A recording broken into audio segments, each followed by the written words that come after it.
Bienvenidos, esto es Historia Universal Contemporánea, un podcast sobre el pasado reciente y a veces no tan reciente de la humanidad. Soy Raimundo Salcedo y esta quinta temporada se trata sobre la Segunda Guerra Mundial. Hace unos días, el 6 de junio del 2024, se cumplieron 8 décadas del desembarco que sucedió en Normandía, en el famoso Día D, por lo que el episodio de hoy va a tratar sobre esta, una de las batallas más decisivas del frente occidental de la Segunda Guerra Mundial. Sin mayor preámbulo, hablemos de historia. Y para comenzar diremos que el desembarco de Normandía, de nombre clave Operación Overlord, es una de las mayores operaciones anfibias de la historia. Es importante decir que el frente soviético ya había hecho un gran trabajo para expulsar a los alemanes de su territorio, pero las fuerzas del Tercer Reich eran aún muy poderosas y, como hemos visto, el Führer seguía empecinado en no darles margen de maniobra. Por ello, Stalin había comenzado a presionar a Churchill y a Roosevelt para que se abriera el frente occidental lo más pronto posible. La reactivación del frente occidental tendría como clara consecuencia que Alemania comenzara a luchar la tan temida guerra de dos frentes. De esta manera, el desembarco en Normandía supondría un evento de grandes consecuencias en el escenario europeo de la Segunda Guerra Mundial. Era la materialización de la debacle alemana que se había venido dando en los meses precedentes. Los preparativos de la Operación Overlord se prolongaron durante varios meses. De hecho, la decisión de hacer esta operación se había tomado desde la Conferencia de Teherán en el otoño de 1943, operación que habría de tener lugar en la primavera de 1944. La operación no solo debía consistir en el desembarco, sino en lograr que el enemigo no supiera exactamente dónde se produciría y que tuviera un impacto táctico que le diera la ventaja a los aliados para poner una cabeza de playa desde la cual iniciar la invasión al territorio francés. Y es que el alto mando alemán no ignoraba que el desembarco pudiera producirse. En realidad la pregunta no era si se produciría, sino dónde y cuándo lo haría. Por eso, una de las maniobras que intentó el Tercer Reich para apaciguar esta situación fue crear el llamado Muro Atlántico, que resguardara todas las playas de los territorios ocupados por Alemania, desde el Golfo de Vizcaya hasta las costas escandinavas. Aquí nos vamos a encontrar nuevamente con el nombre de Erwin Rommel, el zorro del desierto, que había comprobado ya la superioridad de la Fuerza Aérea Aliada, pero era escéptico respecto a las apreciaciones que sus colegas hacían sobre el lugar en donde se produciría el desembarco, porque la vista más simple del mapa europeo permite ver que el punto más cercano entre la isla de Gran Bretaña y Francia es el paso de Calais. La opinión de que el ataque se produciría en Calais fue alentada por los aliados. La operación Overlord nunca hubiera sido posible sin su contraparte, la operación Bodyguard, una operación de decepción militar. Esto es, en términos militares, una decepción, es un engaño que se hace al enemigo con la finalidad de despistarlo respecto a algún aspecto táctico y así tener la ventaja. El término soviético para esto es la Maskirovska, de la que ya hemos hablado en episodios anteriores. Y es que la operación Bodyguard consistió en hacer creer a los aviones de reconocimiento alemanes y en general a la inteligencia alemana que un gran ejército estaba reuniéndose en Dover, población inglesa situada frente a las costas de Calais. Esto con la ayuda de tanques inflables, aviones de madera y grandes campamentos que no contenían nada en su interior. Por su parte, los preparativos que se llevaban a cabo en el extremo contrario, en las costas de Portsmouth, eran en absoluto secreto, ocultando con paja y pasto artificial los verdaderos tanques y aviones que se utilizarían en la Operación Overlord. La Operación Overlord se haría de manera conjunta entre el ejército de Estados Unidos, el del Reino Unido y el de Canadá. Y el desembarco se planificó en 5 playas que recibieron nombres clave. Utah y Omaha corresponderían a las fuerzas estadounidenses, Sword y Gold corresponderían a los británicos y Juno a los canadienses. El comandante supremo de esta operación sería el norteamericano Dwight David Eisenhower, para quien cada detalle era importante, incluyendo el estado del tiempo y la marea. Y es que las fortificaciones de los alemanes se habían centrado en Calais, pero Rommel había previsto la posibilidad de que el desembarco se produjera lejos de allí, y no había escatimado recursos en colocar protecciones y fortificaciones incluso dentro del mar para dificultar los desembarcos que se pudieran producir, así como colocar minas tierra adentro para que en caso de que el enemigo llegara a desembarcar no tuviera éxito en la empresa de colocar una cabeza de playa. El historiador británico Anthony Beevor considera que el mismísimo Hitler llegó a sospechar que el ataque podría producirse en Normandía, pero se negó a colocar un solo mando a las defensas de Francia, y cada vez que Rommel apuntaba las deficiencias de la Luftwaffe, el alto mando trataba de impresionarlo con la supuesta construcción de 1000 cazas nuevos. En el fondo, Hitler estaba negado a ceder el más mínimo metro cuadrado del Reich, hierro que ya le estaba costando muchas vidas en el frente oriental y que ahora haría lo mismo en el frente occidental. De hecho, las opiniones contrapuestas entre Rommel y Rundstedt hicieron que Hitler no le diera el mando absoluto a ninguno de los dos y colocara las divisiones acorazadas de reserva de modo tal que solo el propio Hitler pudiera dar la orden de movilizarlas. Para Rommel, estas divisiones debían estar cerca de la costa, donde se produciría el desembarco. Para Rundstedt, las divisiones debían estar operacionales, pero lejos o no tan cerca de la costa, y lo que era imperioso para él era proteger Calais del desembarco que, según él, se produciría con certeza en ese lugar. El tiempo le daría la razón a Rommel.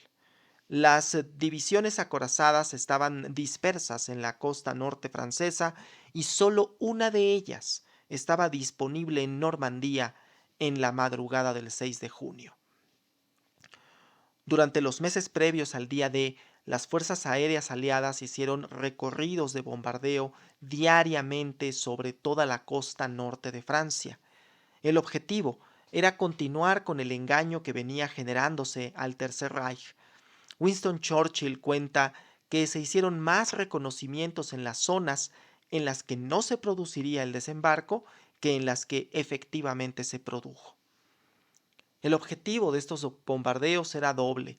Por un lado, el despiste del que ya hemos hablado, pero por otro, afectar las vías de comunicación francesas a tal punto que no pudieran ser utilizadas de forma eficiente por los alemanes. Específicamente las vías de ferrocarril eran el blanco fundamental de los ataques aéreos. Erwin Rommel conocía bien el impacto que tenían las fuerzas aéreas aliadas y el escaso nivel de respuesta que tenía la Luftwaffe para hacerles frente. Murray y Millet dan cuenta de un notable descenso en la operatividad de las vías férreas a lo largo de abril y mayo de 1944. Y para una pésima fortuna de las Wehrmacht, Rommel se encontraba en Alemania cuando el desembarco se produjo. Él había planificado sus vacaciones desde varios meses atrás con la finalidad de pasar algunos días de descanso. De esta forma, la mesa estaba puesta para que se sucediera el tan esperado desembarco. Finales de mayo de 1944 presentó un tiempo excelente en el sur de Gran Bretaña, pero las condiciones meteorológicas comenzaron a ser más adversas el 4 de junio, aunque las previsiones daban la posibilidad de buen tiempo durante la noche del 5 al 6 de junio. Esto llevó a Eisenhower a posponer el plan inicial de desembarcar en la madrugada del 5 y hacerlo el martes 6 de junio de 1944. Sería ese el conocido como el día D. Era una brumosa y caótica madrugada de junio de 1944. El desembarco sobre 4 de las 5 playas se llevó sin grandes contratiempos: Utah, Gold, Sword y Juno.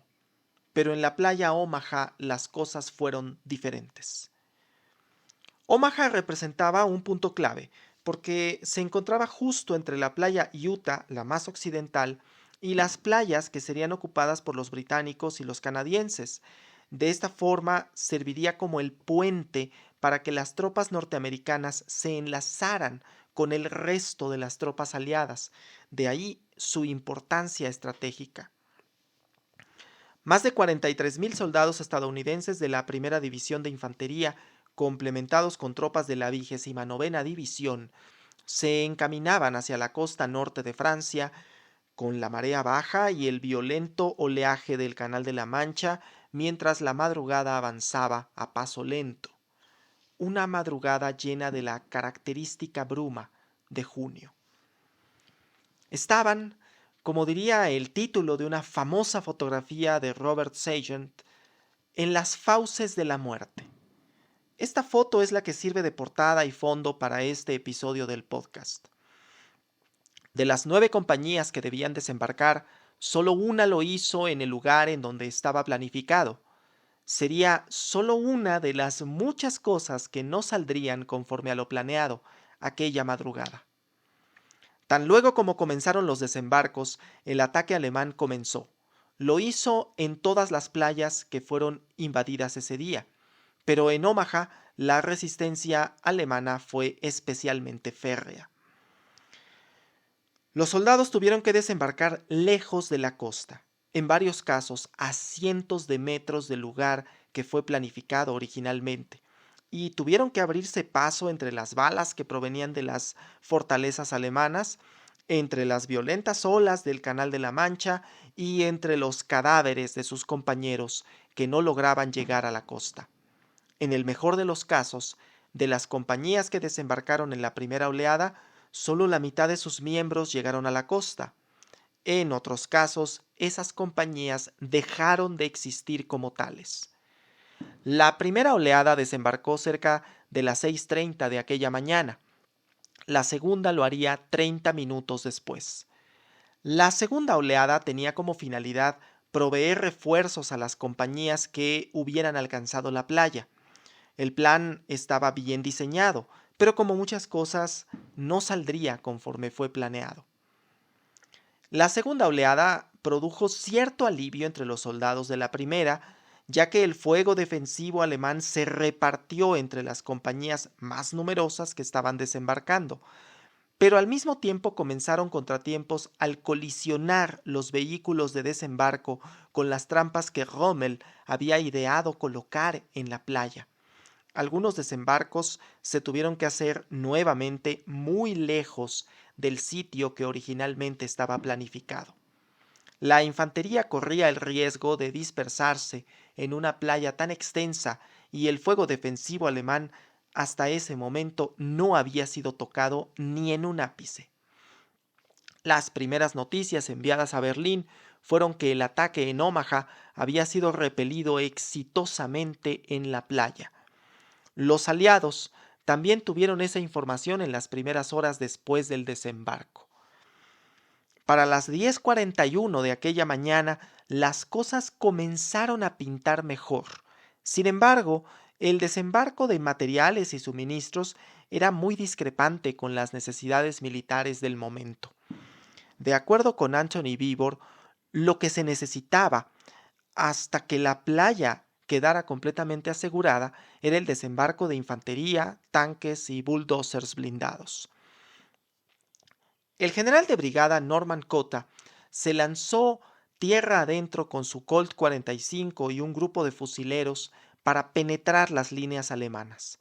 Será uno de los muchos que recuerden a los primeros alemanes muertos que encontraron durante aquella batalla. El apoyo naval a la infantería en esta batalla fue escaso, pero muy efectivo.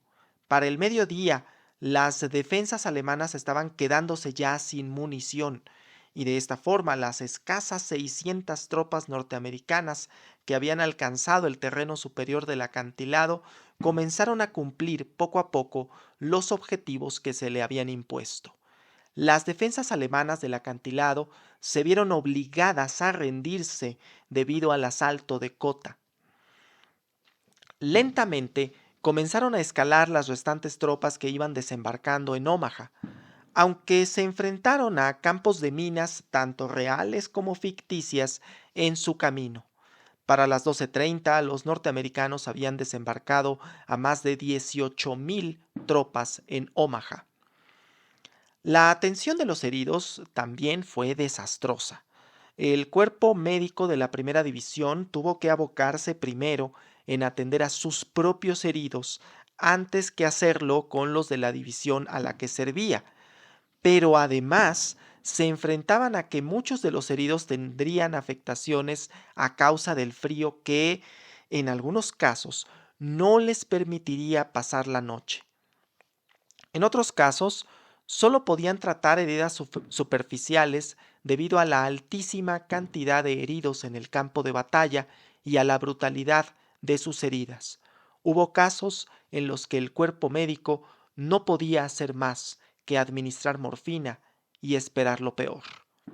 El capitán Benjamin Payson de la 60º Batallón Médico escribió: Vi a un soldado joven totalmente pálido y llorando de dolor sin disimulo, con los intestinos al aire debajo del uniforme.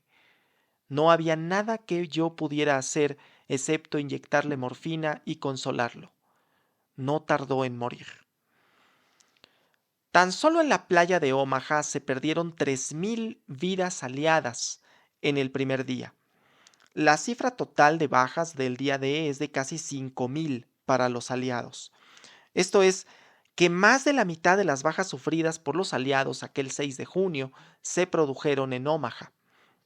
En la playa Utah, la más occidental de las 5 en las que se produjo el desembarco, el contratiempo fue que una oleada arrastró a los soldados 800 metros lejos del lugar donde se tenía previsto desembarcar.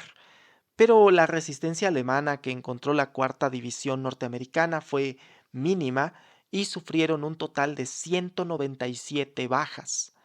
Las playas Gold, Juno y Sword, situadas al oriente de Normandía, corresponderían a los británicos y a los canadienses.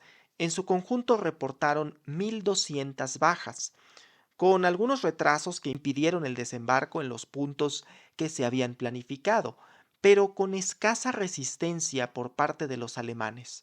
Las tropas que desembarcaron en esas playas tuvieron contacto entre sí casi de inmediato y lograron un relativamente terso desembarco en todos los casos.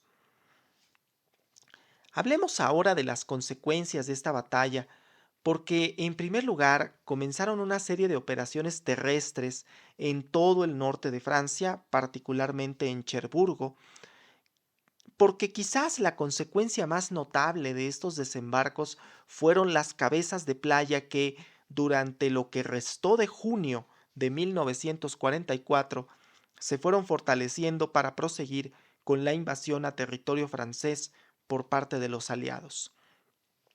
Pero además, el escenario general de la guerra cambió drásticamente.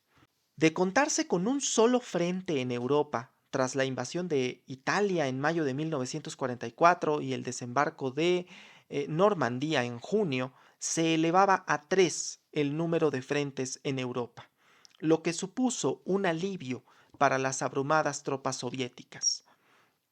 Mención aparte merecen los grupos de resistencia franceses que durante los años previos venían preparándose para el momento en que los británicos y ahora los norteamericanos comenzaran el ataque para recuperar Francia. Hemos de platicar en un episodio posterior sobre la liberación de Francia, la batalla de las Ardenas, pero con toda seguridad el desembarco de Normandía fue el que dio pie a que, 2 meses más tarde, los aliados recuperaran París. Pasemos a los comentarios históricos e historiográficos en los que podemos comenzar diciendo que esta es una de las batallas más retratadas de la Segunda Guerra Mundial. Esto es, claramente, un lugar común, porque no es difícil deducir la cantidad de filmes, documentales, libros y novelas que han recreado o retratado la batalla de Normandía, y particularmente el desembarco en Omaha, que es el más dramático de todos ellos.